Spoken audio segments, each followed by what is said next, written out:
Alcohol ಮಾಡೋದಿಲ್ಲ, ಆದ್ರೂ ಅವ್ರಿಗೆ ಲಿವರ್ ಕೆಟ್ಟೋಗಿರುತ್ತೆ. ಚೆಕ್ ಮಾಡಿಸಿದಾಗ ಆಕಸ್ಮಿಕ ಗೊತ್ತಾಗುತ್ತೆ ಅವ್ರಿಗೆ ಲಿವರ್ ಸೊರೈಸಿಸ್ ಇದೆ ಅಂತೇಳಿ.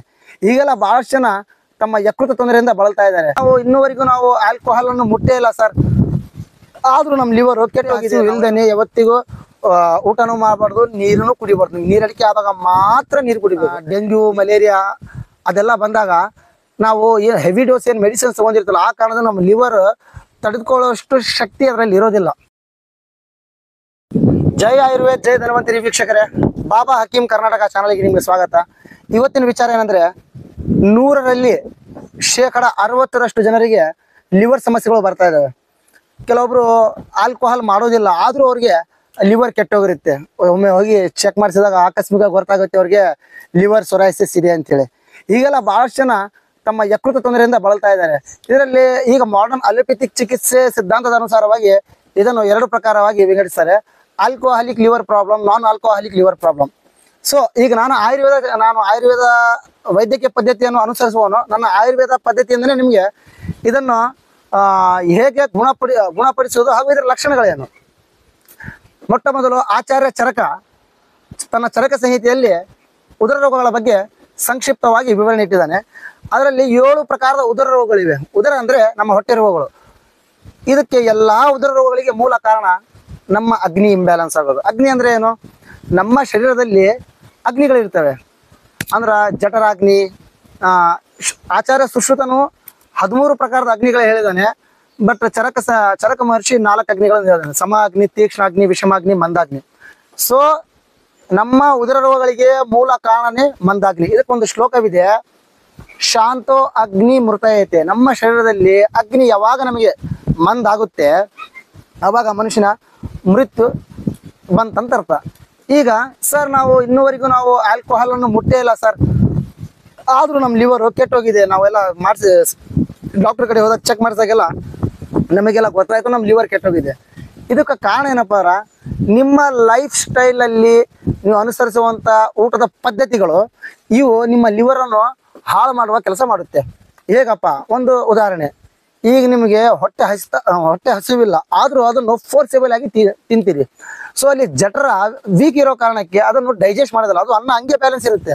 ಮತ್ತೇನು ಮಾಡ್ತೀರಿ? ಮತ್ತೆ ಮಧ್ಯಾಹ್ನ ಒಟ್ಟು ನೀವು ನಿಮ್ಮ ಮೈಂಡಲ್ಲಿ ಒಂದು ಟೈಮ್ ಸೆಟ್ ಇಟ್ಕೊಂಡಿರ್ತೀರಿ. ಬೆಳಗ್ಗೆ 9ಕ್ಕೆ ನಾನು ನಾಷ್ಟ ಮಾಡಬೇಕು, ಮಧ್ಯಾಹ್ನ 2ಕ್ಕೆ ಊಟ ಮಾಡಬೇಕು. ನೀವು ಏನು ಮಾಡ್ತೀರಿ? 2 ಗಂಟೆಗೆ ಮತ್ತೆ ಪುನಃ ಊಟ ಮಾಡ್ತೀರಿ. ಆ ಊಟ ಮತ್ತೆ ಎಲ್ಲಿ ಸಿಗುತ್ತೆ? ಅದು ಏನಾಗುತ್ತೆ? ಜಠರಾಗ್ನಿ ಸಂಪೂರ್ಣವಾಗಿ ಮಂದಾಗುತ್ತೆ. ಮಂದಾದಾಗ ಅದು ತನ್ನ ರಸ, ರಕ್ತ, ಮಾಂಸಗಳೆಲ್ಲ ಆ ವಿಷವನ್ನೆಲ್ಲ ದಬ್ಬಿಡುತ್ತೆ. ಆ ದಬ್ಬಿದಾಗ ನಮ್ಗೆ ನಾನಾ ಥರದ ಚರ್ಮ ಕಾರ್ಯಗಳು ಇರ್ತವೆ. ವಿಶೇಷವಾಗಿ ಅಗ್ನಿ ಮಂದಾದ್ರೆ ನಿಮಗೆ ನಿಮ್ಮ ಮಲ ಬಹಳ ಗಟ್ಟಿಯಾಗಿ ಬರುತ್ತೆ, ಲೆಟ್ರಿನು ಬಹಳ ಗಟ್ಟಿಯಾಗಿ ಬರುತ್ತೆ. ಆಮೇಲೆ ಮಲಬದ್ಧತೆ ಪ್ರಾರಂಭ ಆಗುತ್ತೆ. ಹೊಟ್ಟೆ ಹಸಿವು ಇರದೇ ಇರೋ ಹಾಗೇನೂ ನಮಗೆ ಆಗುತ್ತೆ. ಇದೆಲ್ಲ ನಮ್ಮ ಉದರ ರೋಗಕ್ಕೆ ಬರಲು ದಾರಿಗಳು. ಈಗ ಇನ್ನೊಂದು, ಜಸ್ಟ್ ಕೆಲವೊಬ್ಬರಿಗೆ ಅಭ್ಯಾಸ, ಬೆಳಗ್ಗೆ ಎದ್ದ ಕೂಡಲೇ ಖಾಲಿ ಹೊಟ್ಟೆಲಿ ನೀರು ಕುಡಿಯೋ ಅಭ್ಯಾಸ ಇದೆ. ಸೊ ಖಾಲಿ ಹೊಟ್ಟೆಲಿ ನೀರು ಕುಡಿಬೇಕಂದ್ರೆ ಆಯುರ್ವೇದ ಸಂಹಿತೆಗಳಲ್ಲಿ ಉಲ್ಲೇಖ ಉಂಟು. ಆದರೆ ಅದಕ್ಕೆ ಉಷಾಪಾನ ಅಂತ ಹೇಳ್ತಾರೆ. ಅದು ಉಷಾಪಾನ ಯಾವಾಗ ಮಾಡಬೇಕು? 4 ರಿಂದ 6 ಗಂಟೆಯ ಒಳಗಡೆ ಏನಿರುತ್ತಲ್ಲ, ಅದು ಬ್ರಾಹ್ಮಿ ಮುಹೂರ್ತದಲ್ಲಿ, ಅದು ಉಷಾಪಾನ. ಈಗ ನಾವೇನು ಮಾಡ್ತೀವಿ? ಬೆಳಗ್ಗೆ ಎದ್ದ ಕೂಡಲೇ ನೀರು ಕುಡಿತೀವಿ. ಹಂಗೆ ಕುಡಿಯೋದ್ರಿಂದ ನಮ್ಮ ಅಗ್ನಿ ಮಂದಾಗುತ್ತೆ. ಹಾಗೂ ವಿಶೇಷವಾಗಿ ಕರಿದ ಪದಾರ್ಥಗಳು, ಎಣ್ಣೆ ಪದಾರ್ಥಗಳು, ಆಮೇಲೆ ಮಾಂಸ ಸೇವನೆ ಅತಿ ಹೆಚ್ಚಾಗಿ, ಅನ್ನಪರ, ಚಿಕನ್, ಮಟನ್ ಇವೆಲ್ಲ ನಮ್ಮ ಅಗ್ನಿ ಮಂದಿರೋ ಕಾರಣಕ್ಕೆ ಇದನ್ನು ಡೈಜೆಸ್ಟ್ ಮಾಡೋಕ್ಕಾಗೋದಿಲ್ಲ. ಸೊ ಫಸ್ಟ್ ನಮಗೆ ಏನಾಗ್ಬಿಡುತ್ತೆ? ನಮ್ಮ ಯೂರಿನಲ್ಲಿ ನಮ್ಮ ಮೂತ್ರ ಹಳದಿ ಬಣ್ಣದಾಗಿ ಹೋಗಲು ಪ್ರಾರಂಭ ಮಾಡುತ್ತೆ. ಅಂದ್ರೆ ತಿಳ್ಕೊಬಿಡ್ಬೇಕು, ನಮ್ಮ ಶರೀರದಲ್ಲಿ ಅಗ್ನಿ ಮಂದಾಗಿದೆ ಅಥವಾ ಅಗ್ನಿ ಭಯಂಕರ ತೀಕ್ಷ್ಣ ಆಗಿದೆ. ನಮ್ಮ ಅಗ್ನಿ ತೀಕ್ಷ್ಣ ಇರಬಾರ್ದು, ಈ ಕಡೆ ಮಂದ ಇರಬಾರ್ದು, ಸಮ ಅಗ್ನಿ ಇರಬೇಕು. ಸೊ ಅವಾಗ ಅವನ ಹೊಟ್ಟೆ ಬಾವುದು, ಫ್ಯಾಟಿ ಲಿವರು, ಆಮೇಲೆ ಬರ್ತಾ ಬರ್ತಾ ಬರ್ತಾ ಬರ್ತಾ ಲಿವರ್ ಸೊರೈಸಿಸ್, ಇನ್ನು ಕೆಲವೊಬ್ಬರಿಗೆ ಅಸೈಟಿಸ್, ಹೊಟ್ಟೆಯಲ್ಲೆಲ್ಲ ನೀರು ತುಂಬುತ್ತೆ. ನಮ್ಮ ಆಯುರ್ವೇದದಲ್ಲಿ ಅದನ್ನು ಜಲೋದರ ಅಂತ ಹೇಳ್ತೀವಿ. ಮಾಡರ್ನ್ ಮೆಡಿಸಿನ್ಸ್ ಅಲ್ಲಿ ಏನು ಮಾಡ್ತಾರೆ? ಹೊಟ್ಟೆಯಲ್ಲಿ ನೀರು ತುಂಬಿದ್ರೆ ಅದನ್ನು ಇನ್ಸುಲಿನ್ ಮುಖಾಂತರ ಹೊರಗಡೆ ತೆಗಿತಾರೆ. ಬಟ್ ನಮ್ಮ ಆಯುರ್ವೇದ ಚಿಕಿತ್ಸೆ ಏನು ಹೇಳುತ್ತೆ? ನಮ್ಗೆ ಹೀಗೆಲ್ಲ ಆದಾಗ ನಮ್ಮ ಮೊಟ್ಟ ಮೊದಲು ನಮಗೆ ಹಸಿವು ಯಾವಾಗ ಆಗುತ್ತೆ, ನಮ್ಮ ಹೊಟ್ಟೆ ಹಸಿವು ಯಾವಾಗ ಆಗುತ್ತೆ ಅವಾಗ ಮಾತ್ರನೇ ಊಟ ಮಾಡಬೇಕು. ಹೊಟ್ಟೆ ಹಸಿವು ಇಲ್ದೇನೆ ಯಾವತ್ತಿಗೂ ಊಟನೂ ಮಾಡಬಾರ್ದು, ನೀರನ್ನು ಕುಡಿಬಾರ್ದು. ನೀರಡಿಕೆ ಆದಾಗ ಮಾತ್ರ ನೀರು ಕುಡಿಬೇಕು. ಹೀಗೆ ಮಾಡ್ತಾ ಬರಬೇಕು. ಈಗ ಇಲ್ಲ ಸರ್ ಅದೆಲ್ಲ ಬಿಟ್ಬಿಡಿ, ಅದು ಹಳೆ ಮಾತು, ಈಗ ನಮಗೆ ಬಂದ್ಬಿಟ್ಟಿದೆ, ಇದನ್ನು ಟ್ರೀಟ್ಮೆಂಟ್ ಮಾಡೋದಾದ್ರೆ ಹೇಗೆ? ಸೊ ನಿಮಗೆ ಒಂದು ಅತ್ಯುತ್ತಮವಾದಂಥ ಒಂದು ಔಷಧಿ ಹೇಳ್ತೀನಿ. ಇದು ಖಂಡಿತವಾಗಿಯೂ 100ಕ್ಕೆ 100 ಕೆಲಸ ಮಾಡುತ್ತೆ. ಸೊ ಇದರಲ್ಲಿ ಏನಾಗಿದೆ, ಜಲತತ್ವ ಹೆಚ್ಚಾಗಿದೆ. ಯಾರು ಹೊಟ್ಟೆಯಲ್ಲಿ ನೀರು ತುಂಬಿದೆ, ಲಿವರ್ ಸೋರಿಸಿದ್ರೆ ಕಾಮನ್, ಆಲ್ರೆಡಿ ಹೊಟ್ಟೆಲೆಲ್ಲ ನೀರು ತುಂಬುತ್ತೆ.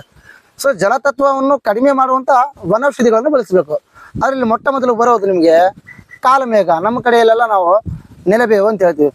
ಇನ್ನೊಂದು ಪುನರ್ನವ, ಅದು ಆದಮೇಲೆ ಭೂಮಿ ಆಮ್ಲ, ಆಮೇಲೆ ಮಕೋಯ್ ಅಂದರೆ ಅದಕ್ಕೆ ಕಾಕಿ ಗಿಡ ಅಂತ ಹೇಳ್ತೀವಿ ನಾವು, ಮಕೋಯ್ ಅಂತೇಳಿ. ಆಮೇಲೆ ಶರಪುಂಕ, ನಮ್ಮ ಆಡು ಭಾಷೆಯಲ್ಲೆಲ್ಲ ಅಕ್ವಗ್ಗಿ ಗಿಡ ಅಂತ ಹೇಳ್ತೀವಿ. ಇವೆಲ್ಲ ವನಸ್ಪತಿಗಳನ್ನು ನೀವೇ ಸ್ವಯಂ ಆಗಿ ತಂದು ಅದನ್ನು ಚೂರ್ಣ ಮಾಡಿ ಒಣಗಿಸಿ ಆ ವನಸ್ಪತಿಯ ಚೂರ್ಣವನ್ನು ನೀವು ಸೇವನೆ ಮಾಡ್ತಾ ಹೋಗ್ಬೇಕು, ಅಥವಾ ಕಷಾಯ ಮಾಡ್ಕೊಂಡು ಸೇವನೆ ಮಾಡ್ತಾ ಹೋಗ್ಬೇಕು. ಹೀಗೆ ಮಾಡೋದ್ರಿಂದ ನಿಮ್ಮ ಲಿವರ್ನ ಎಂಥ ಸಮಸ್ಯೆ ಇದ್ರೂ ಖಂಡಿತವಾಗಿಯೂ 100ಕ್ಕೆ 100 ಆ ಸಮಸ್ಯೆ ಕ್ರಮೇಣವಾಗಿ ಕಡಿಮೆ ಆಕಂತ ಬರುತ್ತೆ. ವೀಕ್ಷಕರೇ, ಇದು ಏನಿದೆಲ್ಲ ಚಿಕಿತ್ಸೆ, ಇದು ಅತ್ಯುತ್ತಮ ಚಿಕಿತ್ಸೆ. ಆದರೆ ಇದರಲ್ಲಿ ಕಂಪಲ್ಸರಿ ಪಥ್ಯನೂ ಮಾಡಬೇಕು ನಾವು. ಹಾಗೂ ಆಚಾರ್ಯ ಚರಕ ಮಹರ್ಷಿ ಏನು ಹೇಳ್ತಾನೆ, ಯಾರಿಗೆ ಉದರ ರೋಗ ಪ್ರಾರಂಭ ಆಗ್ತವೆ ಅದು ಪ್ರಾರಂಭದಿಂದಲೇ ಕಷ್ಟ ಸಾಧ್ಯ ಅಂತ ಹೇಳ್ತಾನೆ. ಆದರೆ ಬಹಳ ಜಲ್ದಿ ಗುಣ ಆಗುವಂಥ ಕಾಯಿಲೆ ಅಲ್ಲ. ಸೊ ಲೇಟಾಗಿ ಗುಣ ಆಗುತ್ತೆ ಇದು.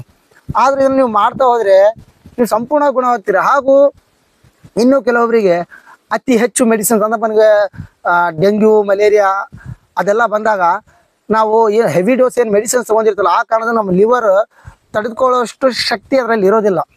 ಸೊ ಆ ಕಾರಣಕ್ಕೂ ಲಿವರ್ ಕೆಡುತ್ತೆ. ಅದು ನಿಮ್ದು ಯಾವುದೇ ಕಾರಣದಿಂದ ನಿಮ್ಮ ಲಿವರ್ ಕೆಟ್ಟೋಗಿರಲಿ, ಇವು ಹೇಳಿರುವಂಥ ಈ ವನೌಷಧಿಗಳನ್ನು ಬಳಸಿ ಈ ರೋಗದಿಂದ ಮುಕ್ತರಾಗಿ.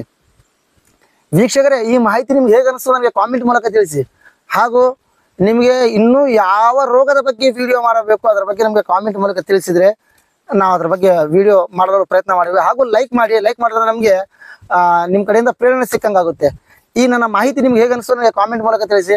ಮತ್ತೆ ಭೇಟಿಯಾಗೋಣ ಇದೇ ಥರದ ಇನ್ನೊಂದು ವಿಡಿಯೋ ಜೊತೆಗೆ. ನಮಸ್ಕಾರ.